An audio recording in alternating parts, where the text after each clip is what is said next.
Where the North has its honor and the South its chivalry, the Iron Islands has its strength. We call ourselves the Ironborn, and we are warriors feared throughout the Seven Kingdoms. Or so we used to be. Unlike their mainland cousins, the first men of the Iron Islands never bowed to the old gods. Theirs was the drowned god, who made the Ironborn to reave and sack and write their names in salt, steel, and song, that his enemy, the Storm God, could not wash away. We raised our kings from our own ranks, and used beaten foes as thralls to work our mines and farm our land. Or as salt wives, if a woman was pretty enough. Such was the old way, and while we followed it, we held sway wherever the waves were heard. When Aegon came demanding fealty, King Harren the Black ruled as far east as the Trident. Other kings like the Starks could kneel, but Harren was Ironborn, and the Ironborn must be beaten. In Harrenhal, he had the mightiest castle in Westeros, and the army to defend it. But Aegon did not intend a siege.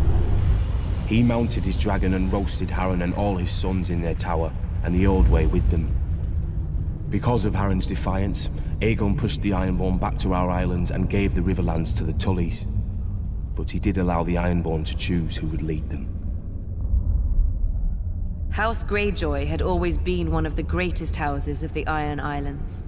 We trace our descent from the Age of Heroes and the legendary Grey King, who took a mermaid to wife and made war upon the Storm God for 1,000 years. Blessed by the Drowned God, the Grey King fought and slew Naga, the great sea dragon, and took her fire for his own. This history made our ancestor Theon Greyjoy the natural choice to lead the Ironborn after Aegon's conquest.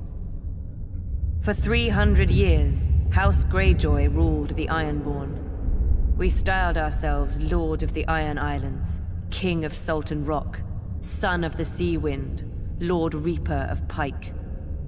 In truth, we were thralls. Our people still chanted, "What is dead may never die." But the Old Way had died.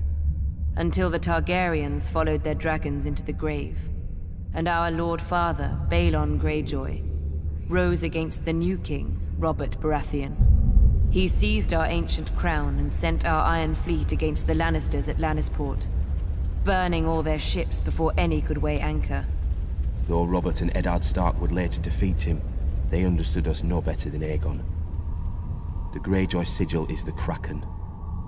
What it grasped once, it will never surrender. What is dead may never die, but rises again, harder and stronger.